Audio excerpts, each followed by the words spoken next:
Sir আপনার parcel. তুমি তাড়াতাড়ি ভেতরে আসো। আরে কি হচ্ছেটা কি? আর তোমার ড্রেসটা চেঞ্জ করে নাও। মানেটা কি? পাগল হয়ে গেছেন আপনি? তুমি আমাকে ভুল বোঝো না, আমি তোমাকে সব বুঝেই বলছি। এটা আমার কাছে দাও। এই শাড়িটা পরে আমার ওয়াইফ সেজে নাও। ধরো। তুমি কি পাগল টাগল আছো নাকি? একেই তুমি জোর করে আমাকে ভেতরে ঢোকালে, তারপর বলছো ড্রেস চেঞ্জ করে শাড়ি পরতে, এখন আবার বলছো তোমার বউ সাজতে হবে। মানেটা কি? আস্তে কথা বলো, কেউ শুনে ফেলবে। তুমি আমার কথাটা বোঝার চেষ্টা করো, আমি তোমাকে সব বুঝিয়ে বলছি। আসলে আজকে আমার বস আমার বাড়িতে আসবে, আর আমি অফিসে বলেছি আমি বিবাহিত। আর এটা শুনে স্যার আমার স্যালারিও বাড়িয়ে দিয়েছে।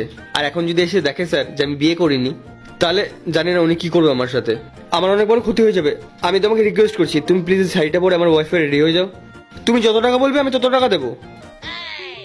টাকা? ঠিক আছে, 6,000 টাকা নেবো। মাত্র 6,000 ডান?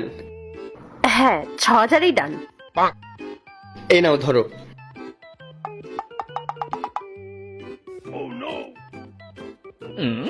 বস যদি জেনে যায় কি যে হবে। এই নাও ধরো। চেঞ্জ কোথায় করব? চেঞ্জ আবার কোথায় করবে? এই রুমেই করবে। আচ্ছা, এই যে তুমি এখন অসভ্যতামিটা করলে না, এর জন্য 2,000 টাকা দাও। দাও দাও। কি? আরো 2,000 টাকা দাও।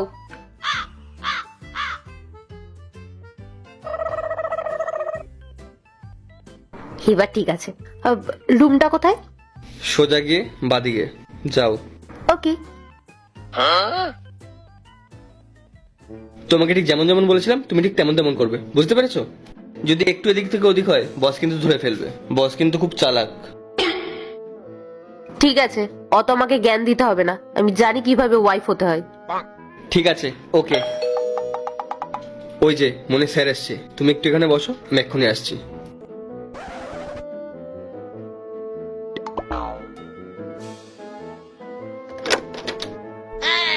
Hello sir. রাহুল, আসুন আসুন স্যার, আসুন।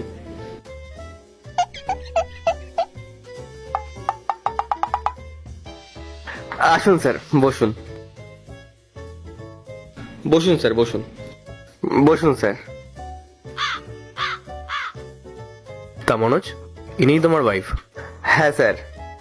তা ইনি মাথায় ঘুমটা দিয়ে বসে আছেন কেন? আজকালকার যুগেও তুমি তোমার ওয়াইফকে এতটা প্রেসারে রেখেছো যে উনি মাথায় ঘুমটা দিয়ে বসে আছেন? না না স্যার, এটা কোনো ব্যাপার না। এটা তোর সংস্কার। আমি ওকে বলছি ঘুমটা তোলার জন্য। বেবি, ঘুমটাটা তোলো। বেবি, তুমি তো জানোই আমি পরপুরুষের সামনে মুখ দেখাই না। এই মনোজ, তোমার গলার আওয়াজটা আমার কেমন যেন চেনা চেনা লাগছে। আমার মনে হচ্ছে, হ্যাঁ, এই আওয়াজটা আমি আগেও কোথাও শুনেছি।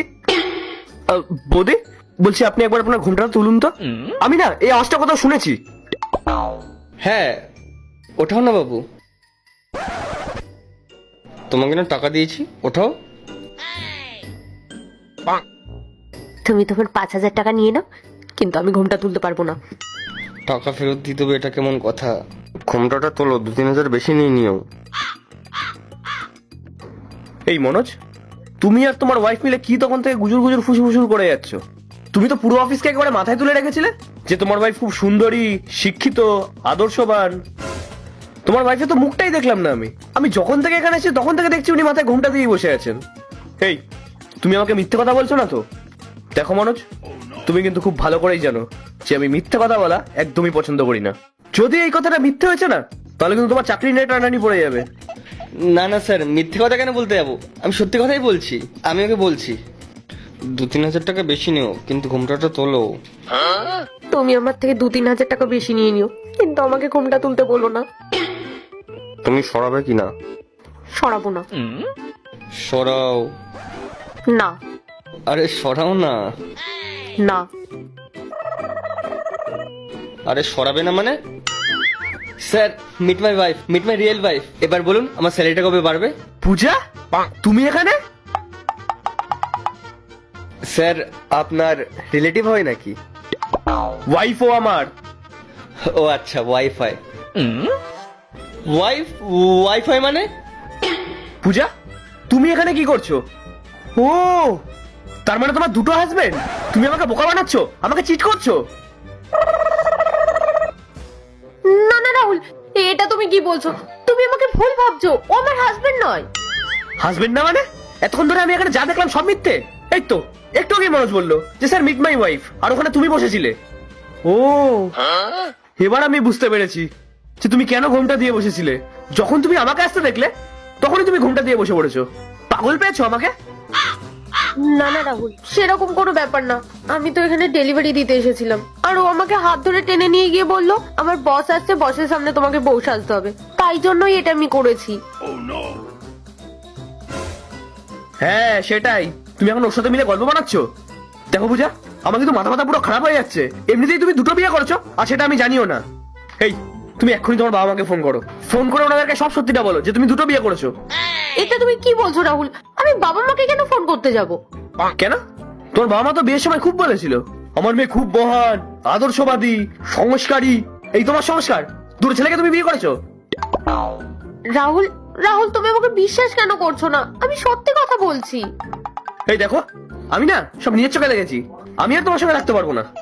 আমি ডিভোর্সের পেপার তোমাকে পাঠিয়ে দেবো, দরকার হলে আমি এই বাড়িতেই পাঠিয়ে দেবো। আমি তোমার সঙ্গে থাকবো না। রাহুল, রাহুল তুমি আমার কথা বিশ্বাস করো, আমি সত্যি কথা বলছি। এই তুমি দাঁড়িয়ে আছো কেন? বলো সত্যিটা। আমি কি বলবো? বলো যে আমি এখানে ডেলিভারি দিতে এসেছিলাম, তুমি আমাকে ওয়াইফ সাজিয়ে অ্যাক্টিং করার জন্য টাকা দিয়েছিলে। বলো। হ্যাঁ স্যার, ও আমার ওয়াইফ না। আমি ওকে 6,000 টাকা দিয়েছিলাম যাতে আমার ওয়াইফের সাথে নাটক করে। এই এক মিনিট, তুমি ওকে টাকা দিয়েছিলে যাতে ও তোমার ওয়াইফ সাথে নাটক করে? কেন? আসলে স্যার, এতক্ষণ ধরে যেটা চলছিল সেটা আপনাকে বোকা বানানোর জন্য করা হচ্ছিল। কিন্তু এখন যখন আমি বুঝতে পারলাম যে আমার মজার কারণে কারো সংসার ভেঙে যাচ্ছে, তাই আপনাকে সত্যি কথা বলতে বাধ্য হলাম। উনি আমার ওয়াইফ না, আর নাই ওনার সাথে আমার কোনো সম্পর্ক আছে। আমি এত কিছু এই কারণেই করেছি কারণ আমি দেখেছি অফিসে আপনি বিবাহিত পুরুষদের সাথে একটু আলাদাই ট্রিট করেন, আর অনেক এক্সট্রা ফেসিলিটিসও দেন। তো সেই কারণে আমি ভেবেছিলাম যদি আমি এই মিথ্যে নাটকটা করি তাহলে আপনি আমাকে তাড়াতাড়ি ছুটিয়ে দিয়ে দেবেন, আর আমার স্যালারিটাও বাড়িয়ে দেবেন স্যার। সেই কারণে আমি মিথ্যে নাটকটা করেছিলাম। আমি ভেবেছিলাম এখানেই সবকিছু মিটে যাবে। আর আপনি আমাকে হঠাৎ করেই বললেন যে আপনি আমার বাড়িতে আসবেন, তাই আমি এত কম সময়ের মধ্যে কোথা থেকে একটা ওয়াইফ জোগাড় করবো আমি বুঝতে পারিনি। আর তারপর হঠাৎই উনি আমার বাড়িতে আসে ডেলিভারি করতে, আর ওনাকে দেখার পরেই এই প্ল্যানটা আমি মাথায় আনি। স্যার, এখানে আমারই দোষ sir. I am very sorry. আপনার ওয়াইফের কোনো দোষ নেই। আমি তো ওনাকে আগে চিনতামও না, ইনফ্যাক্ট ওনার নামও জানতাম না। এই আপনি এখন বললেন তারপরে আমি জানতে পারলাম স্যার। আচ্ছা, তার মানে তুমি এতক্ষণ ধরে যে এই নাটকটা করলে, তুমি বললে যে ও তোমার ওয়াইফ, এগুলো সব মিথ্যে কথা। তুমি স্যালারি বাড়ানোর জন্য এগুলো সব করেছো। শোনো মনোজ, তুমি যে স্যালারি বাড়ানোর জন্য এই নাটকটা করেছো না, এতে তোমার স্যালারি বাড়বে না, উল্টে কাজ বাড়বে আর স্যালারি কমবে। চলো পূজা।